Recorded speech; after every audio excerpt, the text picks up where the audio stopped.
Haryana BJP अध्यक्ष OP Dhankhar का कहना है अंबाला उपचुनाव को लेकर बीजेपी पूरी तरह से तैयार है।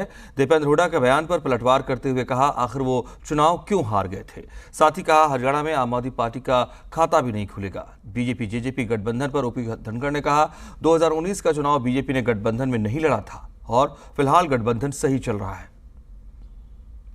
तो तय करना चुनाव आयोग का काम है, लेकिन हम तैयार हैं चुनाव की दृष्टि से। आपने देखा रैली भी बहुत जोरदार हमने जगाधरी में ठाकुर राजनाथ सिंह जी आए थे, एक शानदार रैली की है। और हमारा उस लोकसभा में मुझे इस बात आते हुए आपको खुशी हो रही है कि पंचकुला का पन्ना प्रमुख सम्मेलन हो गया, कल कालका का है। यमुनानगर जिले के 3 विधानसभा उसमें पड़ती हैं, तीनों के पन्ना प्रमुख सम्मेलन हो गए हैं। अंबाला शहर का पन्ना प्रमुख सम्मेलन हो गया है और अंबाला छावनी का भी लगभग तैयार है।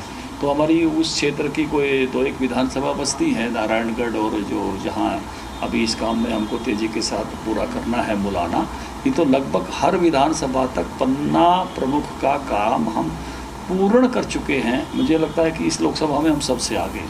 चुनाव आता है तो वी आर फुल्ली प्रिपेयर्ड, हम पूरी तरह से तैयार हैं। आम आदमी पार्टी का तो हरियाणा में खाता ही नहीं खुलेगा, कोई सीट उनकी आने वाली नहीं है। आज ही नोट कर लीजिए, उनको भी बता दीजिए। दावे के साथ कह रहे हैं? बिल्कुल दावे के साथ कह रहा हूँ। जो लोग हरियाणा के पीने के पानी के रास्ते में बाधा हैं, सर्वोच्च न्यायालय ने इतनी क्लैरिटी के साथ कहा कि भाखड़ा की जो मेन नहर है, मुख्य कैनाल है, मेन ब्रांच नहर उसको कहते हैं, वो 60 साल पुरानी हो गई है। हरियाणा में 2000 क्यूसेस पानी की पीने का पानी लगता है और दिल्ली में 1050 क्यूसेस पीने का पानी लगता है।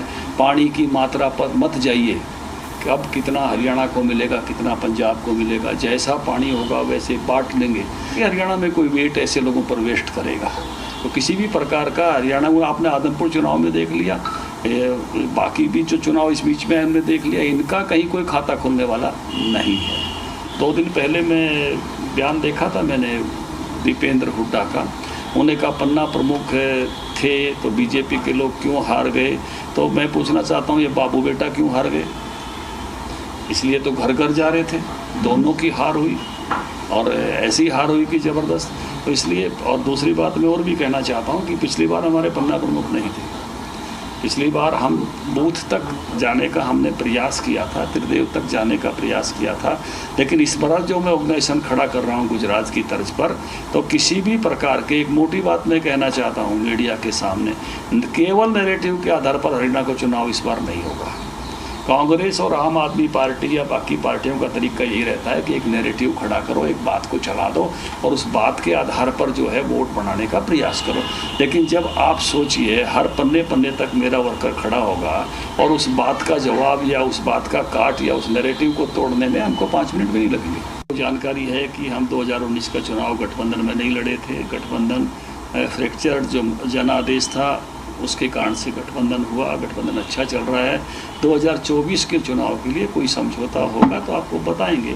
अभी दोनों दल अपनी अपनी तैयारियां कर रहे हैं। हाल फिलहाल में आजकल में जो बातचीत हुई उसमें तो कोई इतना विषय नहीं आया? नहीं, भारतीय जनता पार्टी के संगठनात्मक कामों की समीक्षा थी, भाजपा के अपने कैलेंडर की समीक्षा थी, भाजपा के अपने अभियानों की समीक्षा थी।